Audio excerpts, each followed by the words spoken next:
크게 아멘으로 화답합니다. 할렐루야. 따라 하시겠습니다. 천상의 기쁨을 회복하라. 천상의 기쁨을 회복하라 라는 제목으로 말씀 전합니다. 한 해가 저물어 가고 있습니다. 세모라고 표현합니다. 해, 세, 저물모입니다. 저문다고 하는 것은 태양이 서산으로 넘어가는 걸 뜻합니다. 한 해가 저문다는 것은 새날이 밝기 전에 어둠이 짙어진다는 뜻입니다. 인생의 어둠을 우리가 경험할 때가 있습니다. 경제적 어려움 때문에 인생의 어둠을 경험합니다. 먹을 것을 살 돈이 없어지는 것, 어둠입니다. 육체적 어려움, 질병 때문에 인생의 어둠을 경험합니다. 최악의 경우는 죽을 병에 걸려 살 날이 줄어드는 것입니다. 사회적 어려움 때문에 역시 인생의 어둠을 경험합니다. 직장을 잃어 실직하거나 직장을 구하지 못하는 경우입니다. 실수로 인하여 사회적 지위를 박탈당합니다. 사람들이 멀리하여 사회적으로 버림받습니다. 어둠입니다. 마음의 어려움 때문에 역시 인생의 어둠을 경험합니다. 정신적 충격, 트라우마, 우울함, 깊은 마음의 상처 등입니다. 그로 인하여 죽음 직전까지 가는 경험을 합니다. 수많은 피해로 인생의 어둠을 경험합니다. 억울하게 누명을 씁니다. 범죄의 피해도 있습니다. 천재지변과 재앙으로 어둠을 경험합니다. 의를 위해 투쟁했으나 현실이 비참해지는 어둠을 경험합니다. 신앙적 핍박으로 인하여 어둠을 경험하기도 합니다. 그 외 수많은 인생에 어둠의 원인이 있고 결과가 있습니다. 그 어둠은 인생의 감옥과 같습니다. 이 인생의 감옥은 빛이 없는 곳입니다. 시편 기자 중 하나인 다윗은 본문에서 표현하는 것이 있습니다. 다름 아니라 인생의 어두운 감옥입니다. 다윗은 그것을 스올이라고 표현합니다. 스올은 땅 밑의 세계, 죽음의 상태, 음부 혹은 지옥을 의미합니다. 스올은 인생의 날이 완전히 저물어버린 흑암의 상태를 비유한 것입니다. 따라서 영혼이 스올에 빠진 상태는 절망적인 상황, 구원받지 못한 상황입니다. 하나님으로부터 버림받은 것 같은 비참한 심령 상태입니다. 그런 인생의 어둠 속에서 인간이 공통적으로 느끼는 감정이 있습니다. 그것은 탄식과 후회입니다. 날이 어두워지면 벌써 하루가 갔네, 내가 뭘 했지? 라고 후회합니다. 일주일이 지나가 주말이 되면 역시 후회합니다. 벌써 한 주가 끝났네. 그 일을 월요일에 미리 해둘 걸 하며 후회합니다. 한 해가 다가고 연말이 되면 역시 후회합니다. 벌써 한 해가 끝나가네. 금년에 내가 한 게 뭐지? 라고 후회합니다. 노년이 되어 인생이 저물어가도 마찬가지입니다. 내가 허송세월 보냈구나 라고 하며 후회합니다. 노년 황혼기 때뿐만이 아닙니다. 인생은 순간순간 깜짝 놀랍니다. 40이 되면 화들짝 놀라고 50이나 60이 돼도 화들짝 놀라며 우울해합니다. 살같이 빠른 세월 때문에 마음이 어두워집니다. 그러나 우리가 알아야 할 것이 있습니다. 그것은 가장 늦었다고 생각할 때가 가장 빠르다는 것입니다. 매 순간 새 날이 중요합니다. 그리고 새 출발이 중요합니다. 어둠이 지난 아침에 새 출발하는 것이 중요합니다. 주일 아침에 새 출발하는 것이 중요합니다. 새해 새날에 새 출발하는 것이 중요합니다. 무엇보다 새로운 시간에 새 마음 품고 새 결심하는 것이 중요합니다. 그리고 마음에서 어둠, 즉 슬픔을 몰아내는 것이 중요합니다. 동시에 마음의 기쁨, 즉 즐거움을 회복하는 것이 중요합니다. 다윗은 흔들리는 인생의 터전 위에서 고백합니다. 결심합니다. 신앙 고백하며 결심합니다. 내가 여호와를 항상 내 앞에 모시며 그가 나의 오른쪽에 계심으로 내가 흔들리지 아니하리로다. 이러므로 나의 마음이 기쁘고 나의 영도 즐거워하며 내 육체도 안전히 살리라. 이 고백은 하나님 안에서 더 이상 흔들리지 않겠다는 결심입니다. 항상 하나님 안에 거하면서 하나님 의지하겠다는 것입니다. 주님을 모시면서 기쁨, 즐거움을 회복하겠다는 결심입니다. 더 이상 인생의 어둠 속에서 비참한 인생으로 남지 않겠다는 것입니다. 슬픔에 절망하면서 스스로 저주 가운데 빠뜨리지 않겠다는 것입니다. 반대로 하나님의 도우심으로 인생의 어둠에서 탈출하겠다는 것입니다.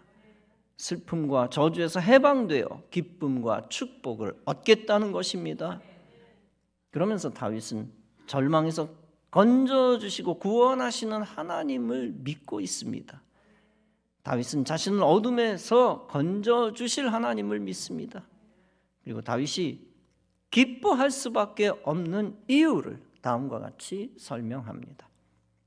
이는 주께서 내 영혼을 스올에 버리지 아니하시며 주의 거룩한 자를 멸망시키지 않으실 것이기 때문입니다. 그리고 마지막으로는 생명과 기쁨의 근원 되시는 하나님을 찬양합니다. 주께서 생명의 길을 내게 보이시리니 주의 앞에는 충만한 기쁨이 있고 주의 오른쪽에는 영원한 즐거움이 있나이다. 칼빈은 생명의 길을 부활로 봅니다. 영원한 즐거움을 부활의 기쁨으로 봅니다. 그런데 생명의 길과 영원한 즐거움은 이 땅에도 영향을 줍니다. 즉 부활처럼 인생에서의 소생하는 기쁨입니다. 소생하는 역사. 그리고 영원한 영생의 기쁨처럼 인생이 이 땅에서 누릴 수 있는 하늘의 기쁨입니다. 여러분도 다윗 같은 심정을 품고 다윗 같은 신앙 고백을 하시기 바랍니다. 인생의 어둠 속에서도 하늘의 기쁨, 천상의 기쁨을 회복하시기 바랍니다. 극도의 슬픔과 저주에서 해방되어 소생하는 생명의 길을 얻으시기 바랍니다. 인생의 어둠 가운데 영원히 처박혀 있는 것은 하나님의 뜻이 아닙니다. 그 어둠에서 헤어나오지 못하고 죽음에 이르는 것은 하나님의 뜻이 아닙니다. 반대로 인생이 하늘의 빛을 받아 새 출발하는 것이 하나님의 뜻입니다. 하나님 안에서 천상의 기쁨을 회복하고 생명의 길을 얻는 것이 하나님의 뜻입니다. 그럼으로써 다윗처럼 하나님을 마지막에 찬양하는 것이 하나님의 뜻입니다. 여러분 모두 다윗처럼 생명과 기쁨을 회복하여 하나님을 찬양하시기 바랍니다.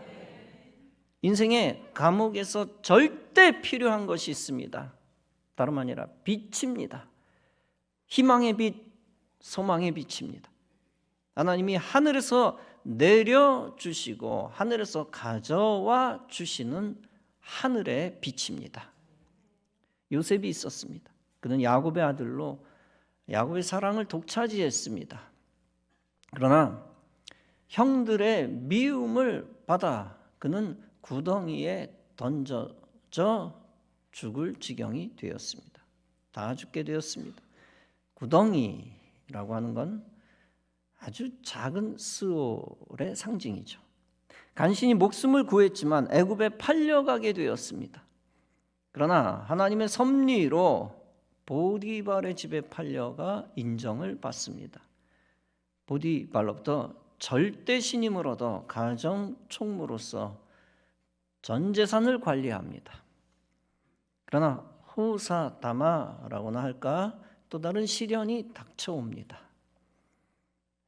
주인의 부인의 모함을 받아 그는 성폭행 미수범으로 감옥에 갑니다. 의를 지키다가 오히려 죄를 뒤집어쓰고 인생이 끝난 것처럼 보입니다. 이 세상에서 가장 억울한 것, 가장 분하고 억울한 건 죄 없는 자가 중죄인으로 오해받는 것이죠. 억울한 누명을 썼으므로 그에게 기쁨이 있을 수가 없었습니다. 분노와 고통과 억울함과 탄식만이 있었을 것입니다. 그러나 요셉은 복 있는 사람이었습니다. 그는 복 있는 자답게 자신의 심령을 지키고 믿음을 지켰습니다. 사실 그것은 하나님의 섭리 속에서 하나님이 심령을 지켜주신 은혜였습니다. 그는 감옥에서 간수로부터도 인정을 받습니다. 따라서 그는 감옥의 모든 재반 사무를 처리하는 중책을 맡았습니다. 그는 하나님이 주신 은사를 잘 활용했습니다. 감옥에 갇힌 사람들의 꿈을 잘 해석해 주었습니다. 그로 인하여 왕궁으로 불려가 결정적인 해방의 기회를 얻게 되었습니다. 다름 아니라 애굽 왕의 꿈을 해석해 주는 특혜입니다. 결국 요셉은 애굽 왕의 꿈을 잘 해석해 주었습니다. 그로 인하여 큰 신임을 얻어 애굽의 총리 대신이 되었습니다. 그 하나님의 은혜로 그는 자신의 직분을 가지고 정치를 잘했습니다. 그로 인하여 7년의 흉년 가운데서 나라를 구했습니다. 애굽 나라뿐 아니라 주변 나라까지 살리는 역할을 했습니다. 하나님이 형통케 하심으로 그는 과거의 슬픔을 진압하고 제거해 버렸습니다. 배신의 아픔, 감옥에서의 고통이, 스올의 경험이 과거 속에서 소멸되었습니다. 부모와 동생 베냐민과의 생이별은 사별의 아픔과 똑같았습니다. 그런 아픔이 재회를 통하여 그는 기쁨의 눈물을 흘렸습니다. 이렇게 슬픔이 떠나고 기쁨이 찾아온 은혜의 원인이 무엇이었을까요? 그가 기쁨을 회복한 이유는 그가 노력했기 때문이 아닙니다. 그가 얻은 기쁨 회복의 이유는 전적으로 하나님의 역사였습니다. 즉 그 기쁨의 이유는 그를 세우시려 한 하나님의 계획이었습니다. 하나님께 합한 사람이 그 합한 사람을 하나님이 세우시려 한 하나님의 계획입니다. 따라서 하나님은 그에게 계속 계시의 은혜를 주셨습니다. 그리고 요셉은 극심한 스올 속에서도 하나님 품에서 하나님과 동행했습니다.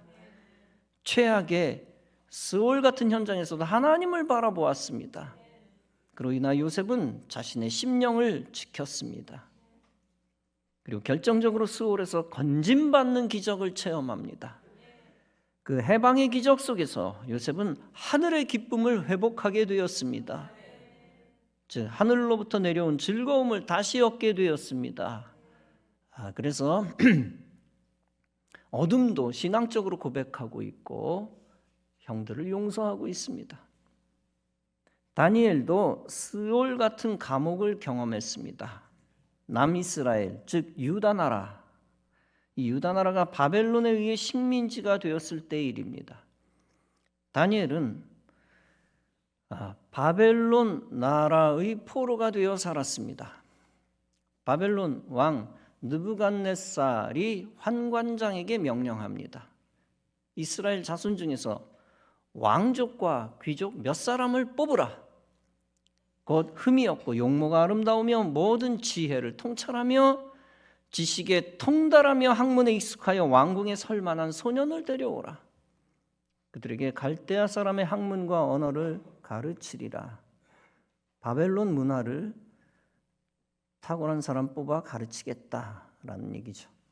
그 명령에 따라 선발된 자들이 바로 다니엘과 그의 세 친구들입니다. 승승장구 할 것만 같았지요. 바벨론 왕 그들을 자신들의 충실한 신복으로 만들려 했습니다. 따라서 왕이 정한 음식과 포도주를 먹도록 규정했습니다. 그것은 여호와에 대한 신앙을 포기하고 버리게 하기 위함이었습니다. 그 음식들은 피를 뿌려 잡은 부정한 고기였습니다. 또한 우상에게 바쳐졌던 음식, 하나님이 금지한 음식이었습니다. 그러나 다니엘은 분명하게 뜻을 정하고 다음과 같이 결심합니다. 왕의 음식과 그가 마시는 포도주로 우리를 더럽히지 아니하리라. 다니엘이 자신과 세 친구를 감독하는 자에게 말합니다. 청하오니 당신의 종들을 열흘 동안 시험하시오. 채식을 주어 먹게 하고 물을 주어 마시게 하시오. 그 외에 우리의 얼굴과 왕의 음식을 먹는 소년들의 얼굴을 비교하여 보시오. 그가 그들의 말을 따라 열흘 동안 시험합니다. 다른 소년들은 오직 왕의 음식만을 먹습니다. 열흘 후에 다니엘과 세 친구의 얼굴이 더욱 아름답게 됩니다. 살이 더욱 윤택하여 다른 소년들보다 더 좋아 보이게 됩니다. 이로써 다니엘과 다니엘의 친구들은 승리합니다. 우상의 음식을 먹은 자들보다 더 건강해진 것입니다. 따라서 감독하는 자가 다니엘과 그의 친구들에게 허락합니다. 너희는 지정된 음식을 안 먹어도 된다. 그러면서 그들에게 채식을 줍니다. 이처럼 그들은 계명을 지켜 강건한 자가 되었습니다. 죽을 위기에서도 신앙을 지켰더니 우상숭배 세력을 이기게 된 것입니다. 그로 인하여 하나님이 주신 하늘의 기쁨을 얻게 되었습니다. 하나님의 은총으로 다니엘은 점점 왕으로부터 신임을 얻습니다. 그런데 다니엘이 당한 시련은 끝이 아닙니다. 우상숭배하는 대적들이 다니엘을 모함하여 다니엘이 사자굴에 들어갑니다. 그 스올 같은 곳에서 아마 극도의 죽음의 공포를 느꼈을지도 모릅니다. 그러나 그 무시무시한 상황이 전화위복되었습니다. 오히려 축복의 상황으로 순식간에 뒤집혔습니다. 하나님이 함께 하셔서 하나님이 사자굴에 임재하십니다. 그곳에서 하나님이 사자를 잠잠케 만드십니다. 결국 하나님이 다니엘의 목숨을 구해주셨습니다. 그뿐 아니라 역전극의 역사가 일어납니다. 다니엘을 모함했던 모든 악한 정치인들이 모조리 사자굴에 들어갑니다. 계명을 지킨 다니엘이 최후의 승리를 거둔 것입니다. 그 승리를 통하여 다니엘은 생명을 얻고 천상의 기쁨을 회복합니다. 여러분, 천상의 기쁨이란 단순히 목숨 건진 기쁨이 아닙니다. 죽을 병에서 고침받는 거 모두가 기뻐하죠. 전쟁에서 총탄 맞고도 살아나는 거 엄청난 기쁨입니다. 우리가 합격하고 좋은 지위를 얻는 것 매우 큰 기쁨입니다. 그러나 그것들을 우리가 천상의 기쁨이라고 하지는 않습니다. 천상의 기쁨이란 하나님이 직접 생명의 길을 보여주실 때 얻는 기쁨입니다. 아, 하나님이 임재하셨구나. 아, 하나님이 건지신 사건이었구나 라는 걸 깨닫는 것이 바로 천상의 기쁨입니다. 하나님의 능력으로 죽을 병에서 생명 건질 때 생기는 기쁨도 천상의 기쁨입니다. 하나님의 권능의 손으로 죽음의 위기를 넘길 때 생기는 기쁨입니다. 또 영적 전쟁을 치르다가 마귀의 권세를 이기고 승리할 때 생기는 기쁨입니다. 다니엘처럼 의를 위해 핍박받다가 전세가 역전되어 이기는 기쁨입니다. 다니엘처럼 하나님이 우리를 대적 위에 높이 세워주실 때 얻는 기쁨입니다.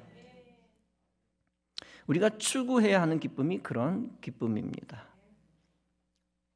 복권에 당첨되는 기쁨은 하늘의 기쁨이 아닙니다.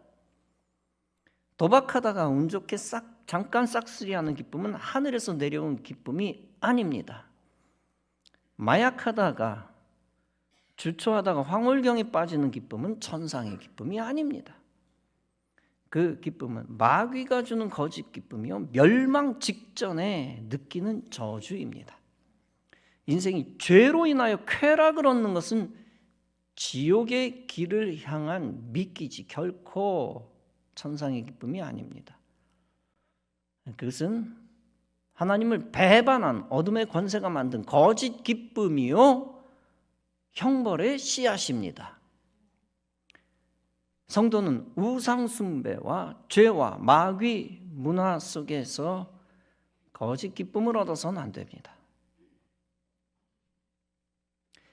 오히려 그것을 보고 애통하는 자가 거짓 기쁨이 땅에 만연한 것을 바라보며 애통하는 자가 오히려 하늘의 기쁨을 얻는 자입니다.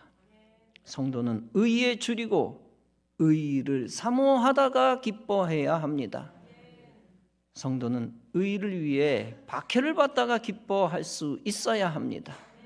하나님 때문에 복음 때문에 비난받을 때 기뻐해야 합니다. 그러면 하나님이 그를 복 있는 자 되게 하시고 행복하게 하십니다. 따라서 마태복음 5장에서 예수님은 선포하십니다. 심령이 가난한 자는 복이 있나니 천국이 그들의 것이며 애통하는 자는 복이 있나니 그들이 위로를 받을 것이며 의에 줄이고 목마른 자는 복이 있나니 그들이 배부를 것이며 의를 위하여 박해를 받는 자는 복이 있나니 천국이 그들의 것임이라. 나로 말미암아 너희를 욕하고 박해하고 악한 말을 할 때 너희에게 복이 있나니 기뻐하고 즐거워하라. 하늘에서 너희의 상이 큼이라. 18세기 토프 레디 목사님이 있었습니다. 그분은 열악한 시골교회에서 목회하는 목사님이었습니다. 토질이 좋지 못하고 기후가 고르지 못한 시골입니다. 목사님은 흩어진 성도를 신방했습니다. 그러면서 그들 위로하고 건면하여 힘을 주는 데 심려를 기울였습니다. 어느 날 가정을 신방한 후 귀가했습니다. 그때 갑자기 큰 폭풍우가 몰려왔습니다. 목사님은 피할 곳을 찾았습니다. 그러다 큰 바위 밑에 들어가 잠시 몸을 숨겼습니다. 그런데 그 바위 밑에서 말할 수 없는 평안함을 느꼈습니다. 여기가 그리스도의 품이구나. 목사님은 종이를 꺼내 적기 시작했습니다. 만세반석이 열리니 내가 들어갑니다. 이렇게 이 모진 폭풍우 가운데서 아름다운 찬송이 만들어진 것입니다. 사도 바울은 스올과 같은 감옥에서 하늘의 기쁨을 느낍니다. 빌립보서 4장에서 바울은 감옥 안에서 감옥 밖에 있는 교인들에게 외칩니다. 주 안에서 항상 기뻐하라. 내가 다시 말하노니 기뻐하라. 감옥 안에서 기뻐할 수 있었던 이유, 또 성도들에게 기쁨을 거룩하게 강요할 수 있었던 이유가 무엇입니까? 그것은 바울이 감옥 안에서도 하나님 품 안에 있었기 때문입니다. 침침한 스올 같은 감옥 안에서도 하늘의 빛으로 사로잡혔기 때문입니다. 이렇게 그는 감옥 안에서 하나님이 하늘에서 내려주시는 기쁨을 가졌습니다. 성도는 고난과 환난 가운데서도 주님의 품을 떠나지 말아야 합니다. 주님 안에서 주님과 동행하면서 주님이 주시는 평안과 기쁨을 누려야 합니다. 성도는 땅과 세상이 주는 행복에 속으며 살지 말아야 합니다. 불신앙이 약속하는 거짓 행복에 속지 말아야 합니다. 거짓 영, 죽음의 영은 늘 성도를 거짓 행복으로 속입니다. 불신 세상은 교회와 말씀과 예배 없이도 인간이 행복할 수 있다고 속입니다. 그러나 진리가 없는 행복은 장차 불행임이 증명됩니다. 성도는 진리를 탐욕 때문에 버려서는 안 됩니다. 영혼을 돈에 팔아버려서도 안 됩니다. 영원한 생명을 곧 없어질 세상 가치관과 세상 문화에 팔아버려서는 안 됩니다. 하나님의 사람은 하나님을 대적하는 사람의 종노릇을 해서는 안 됩니다. 더 나아가 마귀 종노릇 하다가 하늘의 기쁨을 빼앗겨서는 안 됩니다. 진리를 저버리고 진리의 기쁨을 내버리고 재앙과 형벌을 맞아서는 안 됩니다. 오직 성도는 말씀에 순종하다가 말씀 안에서 행복을 얻어야 합니다. 하늘 기쁨 관리를 말씀을 통하여 해야 합니다. 말씀의 능력과 기적과 열매를 통하여 천상의 기쁨을 얻어야 합니다. 불행을 주는 어둠을 다 이기고 하나님 주신 빛으로 참 행복을 누려야 합니다. 사랑하는 성도 여러분, 여러분 모두 영적 분별의 은혜를 받으시기 바랍니다. 땅의 거짓 행복과 하늘의 참 행복을 분별하는 은혜를 받으시기 바랍니다. 그 은혜를 통하여 주님이 예비하신 생명의 길로만 가시기 바랍니다. 그 길에서 복음과 진리를 위하여 능력 있게 사명 감당하다가 하나님이 하늘에서 주시는 행복을 이 생과 내 생에서 누리는 여러분 다 되어지시기를 주님의 이름으로 축원합니다. 기도하시겠습니다.